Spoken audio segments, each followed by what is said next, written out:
ভাইয়ের আজ পরীক্ষা। আবদার করে বলেছিল আমি পরীক্ষার হলে যাওয়ার আগে যেন তোকে দেখতে পাই, তাই চলেও গেছি। একমাত্র ভাই বলে কথা, আবদার না পূরণ করলে কি হয়। ভাইয়ের পরীক্ষার পর ওকে নিয়ে আমার শ্বশুর বাড়িতেও চলে এসেছি। চলুন তবে ভিডিওটা প্রথম থেকে শুরু করি।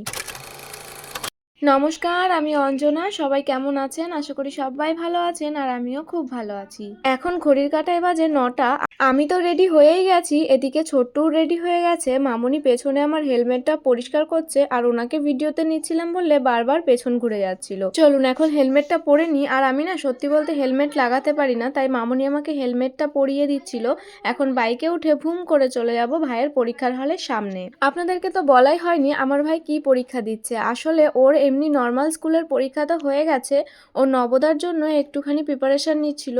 আজকে সেই নবোদারই পরীক্ষাটা, তাই ভাই বলেছিল আমার পরীক্ষার আগে যেন তোকে দেখতে পাই, তাই জন্যই আমরা তাড়াহুড়ো করে যাচ্ছি।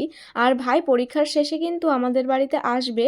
এই পড়াশোনার চাপে কিন্তু ভাই এতদিন আসতে পারেনি, আজকে পরীক্ষাও শেষ, পরীক্ষা দিয়েই ও আমাদের বাড়িতে আসবে। আমার ভাইকে একটু দেখুন, ওর মুখে একগাল হাসি, কতটা এক্সাইটেড পরীক্ষা দেওয়ার জন্য তা তো দেখে বুঝতেই পারছেন। মানুষ পরীক্ষা দিতে গেলে দেখবেন কত নার্ভাসনেস থাকে, আর আমার ভাইয়ের মুখে কিন্তু কোনো নার্ভাসনেস নেই। ভাই ভেতরে ঢুকে গেছে, আর আমার মায়ের শুরু হয়ে গেছে টেনশন। মা শুধু ভাবছে ভাই যদি ভয় পায়, ভাইয়ের যদি কোনো প্রবলেম হয়, যদি কোনো ব্যাপারে দরকার হয়, সেই কারণে মা গেটের সামনেই দাঁড়িয়ে আছে। অনেক স্টুডেন্টরা তো এমনও আছে যারা নার্ভাসের কারণে হয়তো অ্যাডমিট আনতে ভুলে গেছে, না হলে আধার কার্ড আনতে ভুলে গেছে। তাদের গার্জিয়ানরা আবার সেগুলো এনে ওই গেটের যে ম্যামে দাঁড়িয়ে আছে তার কাছেই জমা দিচ্ছে। সমস্ত স্টুডেন্টদের ভেতরে ঢুকিয়েছে 10:30টার থেকে, আর 11:30টা অবধি চেকিং হবে। 11:30টা থেকে ভাইদের পরীক্ষা 1:30টা অবধি। আর আমার ভাইয়ের পরীক্ষা পড়েছিল গুমাতে, গুমার রবীন্দ্র বিদ্যাপীঠ স্কুলে। মজার ব্যাপার হলো আমার বড় কিন্তু এই স্কুলেই পড়েছে। যে স্কুলে বর পড়লো সেই স্কুলেই আমার ভাই আবার এক্সাম দিতে এসেছে, ভাবা যায়। মায়ের তো টেনশনের শেষ নেই, তাই একটু ভিডিও অন করতেই মা একটু হেসে দিয়েছে। আর এমনি সময় তো খুব টেনশন করছিল, একটার সময় তো লাস্ট অবধি স্কুলের সামনেই এসে দাঁড়িয়ে পড়েছে।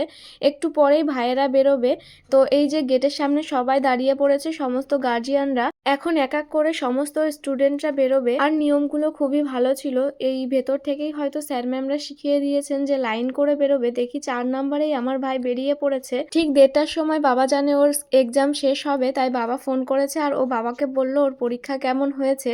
ও ভেতরেও ঢুকেছে, ঠিক যেই হাসি নিয়ে বেরিয়েছে ও মুখে ঠিক সেই হাসিটা নিয়েই। অন্য ছেলেমেয়েরা তো অনেক নার্ভাস ছিল, তবে আমার ভাইয়ের মুখে কিন্তু একটুও নার্ভাসনেস নেই। আর ভাই বেরোনোর সাথে সাথে আমি ওকে একটা চকলেটও দিয়ে দিয়েছি। এখন মা ভাইয়ের অ্যাডমিট কার্ড আরও যত সমস্ত ছিল ওইগুলো মা নিয়ে নিল ব্যাগ থেকে। আর এর মধ্যে আছে ভাইয়ের জামা কাপড়। ও আমাদের বাড়িতে কিছুদিন থাকবে, সেই কারণে জামা কাপড় একসাথেই নিয়ে এসেছিল। তো মা এখন ওকে ছেড়ে যাবে বাড়িতে, আর ভাই আমাদের সাথে যাবে।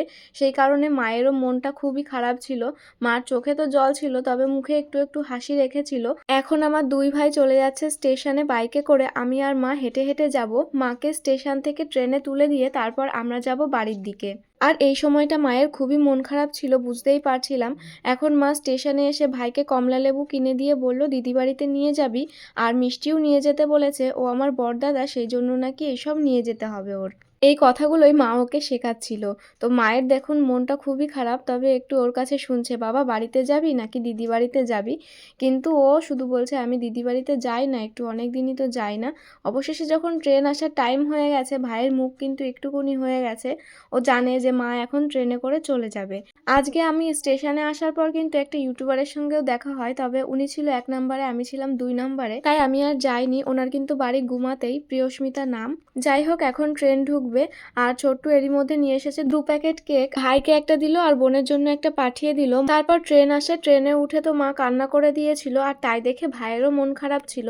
এরপর বাড়ি ফেরার সময় ভাই একটু অসুস্থ হয়ে যায়, বমি বমি পায়, সেই জন্য আর ভিডিও করা হয়নি। তবে এখন ভাই ঠিক আছে, এখন থেকে ভাই কয়েকদিন থাকবে, সেই ভিডিও পাবেন। চলুন তবে আজকের মতো ভিডিও এই অবধি, দেখা হবে পরের ভিডিওতে। সবাই ভালো থাকবেন, বাই।